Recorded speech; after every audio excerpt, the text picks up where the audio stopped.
السلام عليكم. معكم حنان من ديال جبرشيد. ماشي مؤخرا ديجا سجلت في واحد التكوين ديال التمريض على اساس باش نشد ديبلوم معترف به ونخدم به هنا داخل المغرب وخارج المغرب. ملي بغيت نخدم كنكتشف بلي هذا التكوين اللي خديت ما معترفش به وما عنده حتى شي قيمه ولا حتى شي حاجه. يعني ديك 4 شهور اللي قريت فيها انا ما عندها حتى شي قيمه باش انا زعما نخدم ولا شي حاجه. وشرط ديك 4 شهور اللي قرينا فيها يعني ما كناش قريناها 4 شهور كامله، يعني كنا نقراو غير سيمانه، وفي ديك السيمانه كنقراو 3 ايام وساعتين في النهار يعني صافي. ورغم ذلك كنا ما كنخرجوا ستاج، وكنا كناخذوا نهزوا بعضياتنا الدم في السونطر اللي كنا كنقراو فيه. يعني ما خرجنا ستاج نهائيا، ومن حقنا نخرجوا ستاج وماشي من حقهم اصلا ينهزوا الدم بعضياتنا في السونطر صافي. ملي هي مشينا بغينا نخدموا ونقلبوا على روسنا كنت اعتراضات صافي. ملي هي كنعيطوا عليها كنقول لها لينا ما عندي ما ندير لكم، صبروا عليا نهضر لك، عاودي اخرا ما بقاش كتجاوبنا، ما بقاش كدوي معانا ما حتى شي حاجه صافي. كتقرا الميساج كتخلينا. ملي مشيت انا كنطلعش عندهم السونطر باش نهضر مع السيد، برك عليا كيعطيني اعتراضات وهذه وصافي، فهمتي بحال يعني كيحاول يثبتني ولا شي حاجه صافي. ويقول لي ان شاء الله نمشي نخدمك في كازا. قلت له كان عطاتنا، قالت لنا في الاول خلصنا واحد المال، وثاني بقات كتقول لنا كل مره فيما كنبغيو نجيو كتقول لنا جيبوا معكم واحد القدر ديال المال كل مره صافي. كملنا 4 شهور صافي. ملي كملت انا كانت باقا ليا تقريبا 1000 درهم.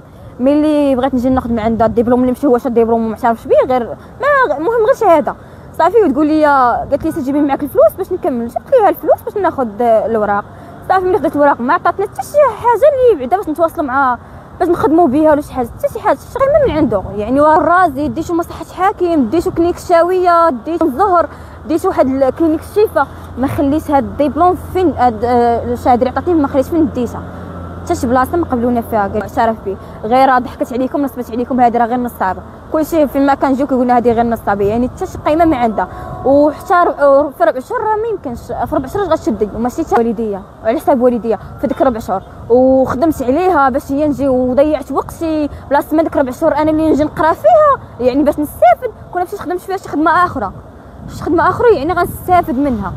وليت انا غير جايه عاطي فلوسي وما استافدت حتى شي حاجه. يعني كاين في القيصريه راه واحد اصلا كيبقى واقف حدا الباب، كاع الدراري كيبقى طموحات وشي حاجه واللي باغي يوصل وكيسمعوا اكثر. حنا هذا الوقت هذا الجيل ديال هذا اليوم كيسمع اوروبا وكيسمع داكشي كيبغي يمشي اوروبا. يعني هو كيسمع التمريض كيمشي يقول الناس لبرا صافي، كيجي كيقول لك انا باغي نمشي لبرا، كيسمعوا كيقول لي 2 كلمات، اخرى هي كتقول لي 2 كلمات صافي كيشبتوا. هي كتجي عندك مره واحده كتعطيك 2 كلمات صافي ما كتبقاش تشوف فيها.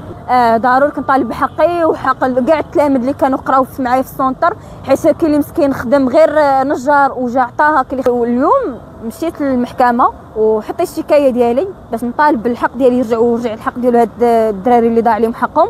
وكنقول كاع الدراري ولا الدريات كاع اللي كيبغي يمشي يشوف شي سونتر اللي معترف به وتيتاكد منه 100% وعادي يمشي يدخل ليه.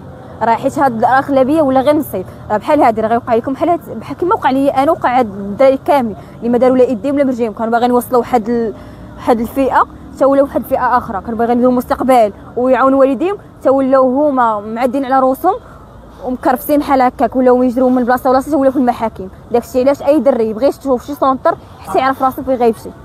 والحمد لله حاليا حنا عندنا حقنا في العداله، وكنتمنى يا ربي حقنا ما يضيعش ليا لا انا لا هاد الدراري اللي قراو معايا.